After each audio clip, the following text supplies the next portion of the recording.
নতুন বছরের শুরুতে আবহাওয়ার বড় পরিবর্তন।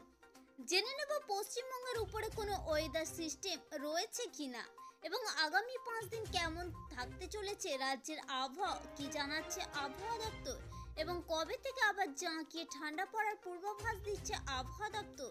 এর পাশাপাশি জেনে নেব কেমন থাকবে উত্তরবঙ্গ, দক্ষিণবঙ্গ, কলকাতার আবহাওয়া এবং আগামী 24 ঘন্টায় আবহাওয়ার কি আপডেট দিচ্ছে আবহাওয়া দপ্তর। আজকে থাকবে এই নিয়ে বিস্তারিত আলোচনা।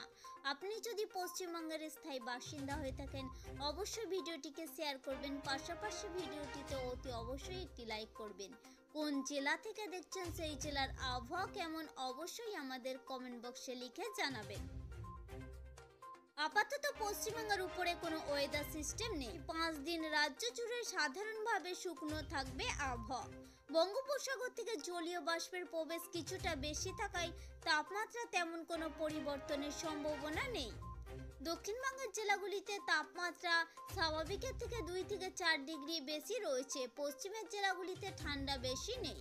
খুব বেশি হলে সর্বনিম্ন তাপমাত্রা সামান্য কিছুটা পরিবর্তন হতে পারে, তবে জাঁকিয়ে ঠান্ডার সম্ভাবনা আগামী এক সপ্তাহে নেই বলেই জানানো হয়েছে আবহাওয়া দপ্তরের তরফে।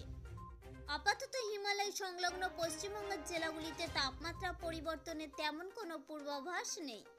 আগামী 24 ঘন্টায় আবহাওয়ার পূর্বাভাসে বলা হয়েছে দার্জিলিং, কালিম্পংয়ে বৃষ্টি বা তুষারপাত হতে পারে। বৃষ্টি বা তুষারপাত হতে পারে আগামী 4 জানুয়ারি পর্যন্ত। এছাড়া বাকি জেলাগুলির আবহাওয়া শুকনো থাকবে। আগামী দিন দুয়েক উত্তরবঙ্গের জেলাগুলির কোথাও কোথাও হালকা থেকে মাঝারি কুয়াশা থাকার সম্ভাবনা রয়েছে।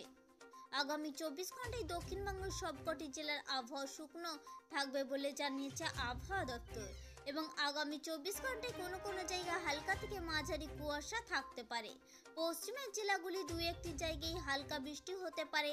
4 ও 5 জানুয়ারি নাগাদ বঙ্গোপসাগর থেকে প্রচুর পরিমাণে জলীয় বাষ্প প্রবেশের ফলে এই পরিস্থিতি বলে জানানো হয়েছে আবহাওয়া দপ্তরের তরফে। আবহাওয়া দপ্তর জানাচ্ছে বর্তমানে বাংলাদেশে একটি ঘূর্ণাবর্ত অবস্থান করছে, সেই কারণে বেড়েছে পূবালি হাওয়ার দাপট।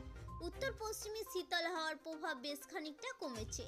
দক্ষিণবঙ্গে ফের কবে পড়বে ঠান্ডা এই বিষয়ে আপাতত অনিশ্চিত, তবে নতুন বছরের শুরু থেকে ধীরে ধীরে বদলাতে পারে আবহাওয়া। ঠান্ডাও পড়বে বলে মনে করা হচ্ছে।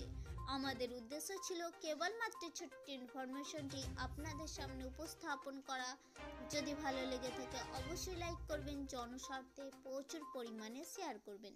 Thank you friend, thank you for watching.